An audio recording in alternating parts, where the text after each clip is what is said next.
Good morning, students. So, today's we are going to start a very important chapter of your biology book. The first chapter, reproduction in organism, है ना? Reproduction in organism.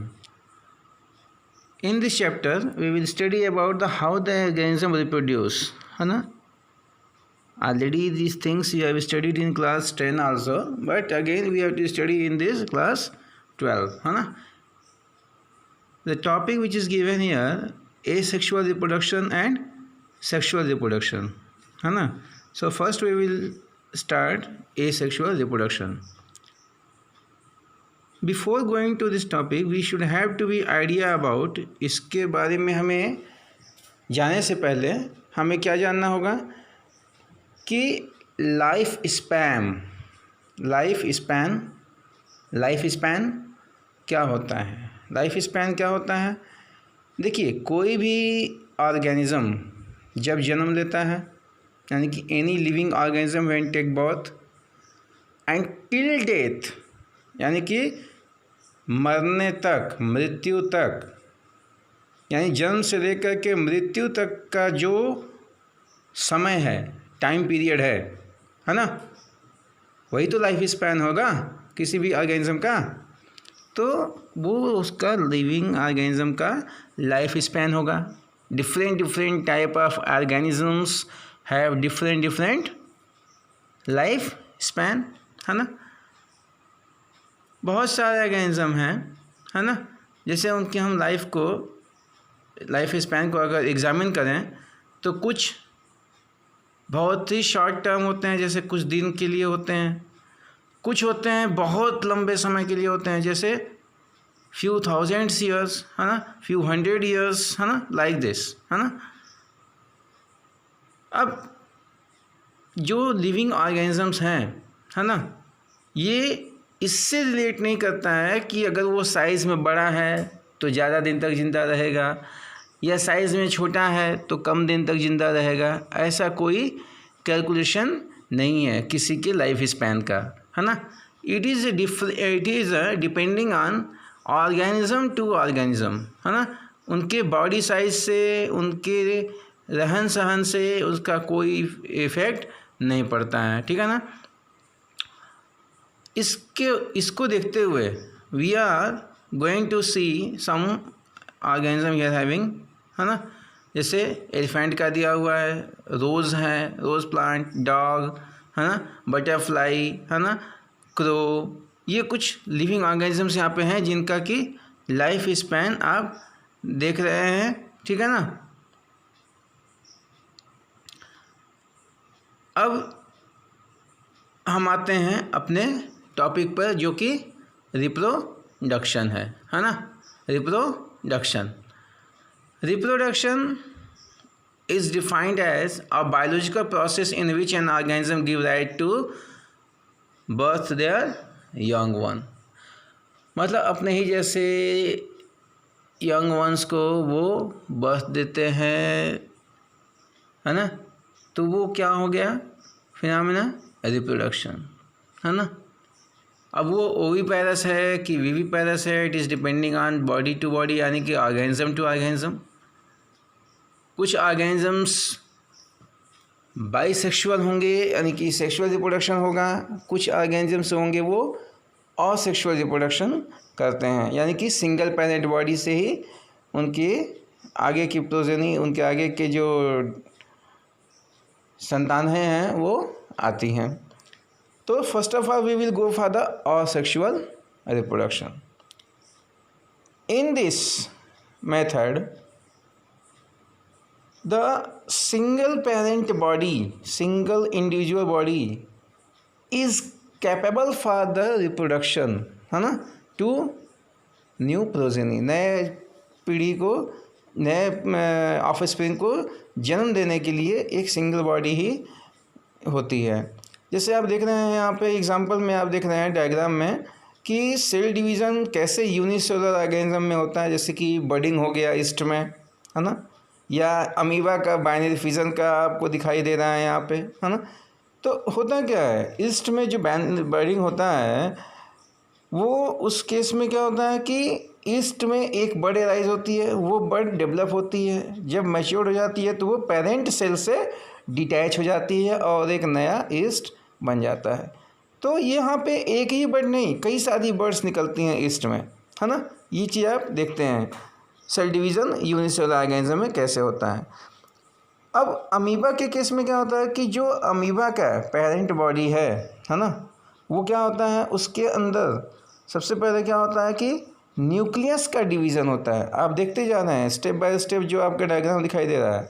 After dividing the nucleus, है ना, then the body of the parent cell is going to divide in 2 part. पहले एक segmentation जैसा structure बनता है, यानी कि हाँ they are going to be divide from one end from centre and then they are going to separately divide and they divided separately और daughter cells 2 निकल जाते हैं। क्यों? क्योंकि इनमें बाइनरी फिजन होता है, बाइनरी फिजन, क्योंकि 2 पार्ट में ही अमीबा डिवाइड होता है, ठीक है ना।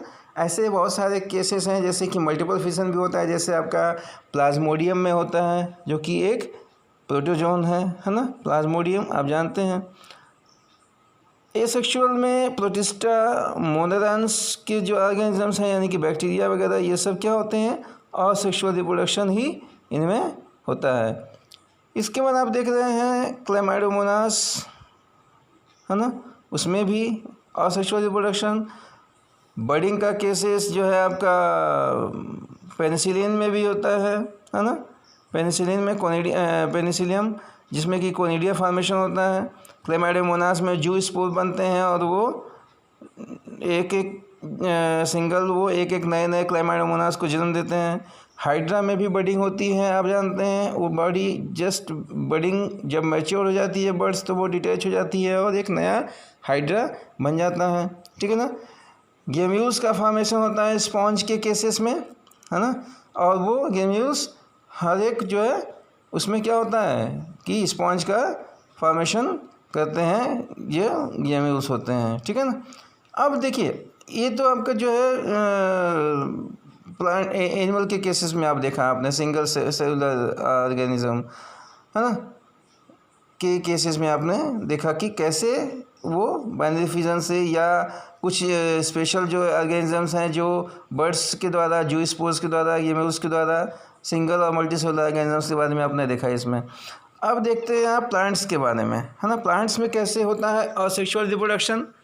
तो प्लांट्स के केस में जो असेक्सुअल रिप्रोडक्शन दिखाई दे रहा है आपको, वो हायर प्लांट्स जैसे कि आपके पोटैटो, है ना, ट्यूबर का फॉर्मेशन आप देख रहे हैं, ट्यूबर, पोटैटो का ट्यूबर आप देख रहे हैं डायग्राम में, कैसे उसमें जो आई जैसा स्ट्रक्चर होता है, जो आईज़ होती हैं आप देखते हैं ना, पतली पतली जैसे बर्ड्स के जैसा एक स्ट्रक्चर निकला होता है आईज जैसा, वही आईज डेवलप होती हैं पहले बर्ड्स में, बर्ड्स जर्मिनेट होकर के और आई का बर्ड्स से वो सीधे सीधे फिर प्लांट्स का फॉर्मेशन हो जाता है, नए प्लांट का, नए पोटैटो प्लांट्स का स्ट्रक्चर बन जाता है। उसी तरीके से जिंजर के केस में भी वही होता है, नोड्स होते हैं, नोड्स पे जो है बर्ड्स एराइज होती हैं और उन बर्ड्स के द्वारा जो है स्ट्रक्चर नए पौधे का डेवलपमेंट हो जाता है और नीचे some roots are going to be arise,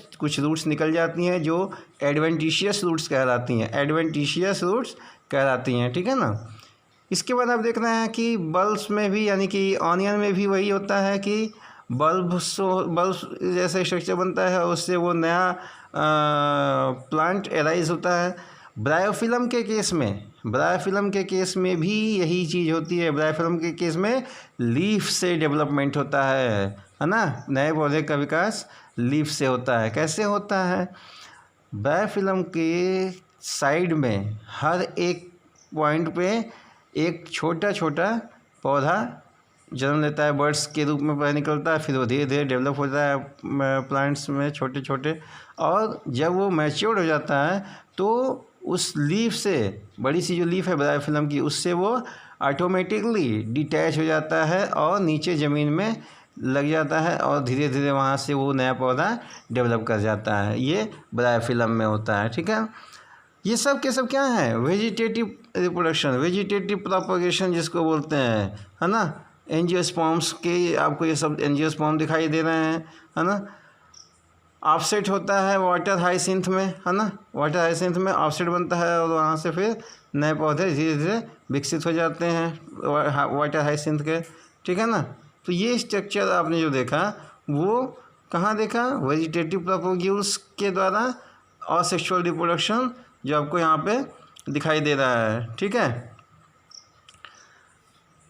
अब इस तरीके से टोटल जितना भी आपने कंडीशंस देखी एसेक्सुअल रिप्रोडक्शन के बारे में जाना, तो ओवरऑल ये आपका रहा एसेक्सुअल रिप्रोडक्शन के बारे में, ठीक है। So I hope so you are getting all the points correctly. If you have any doubt, then you can comment me in comment box. Thank you. Have a nice day.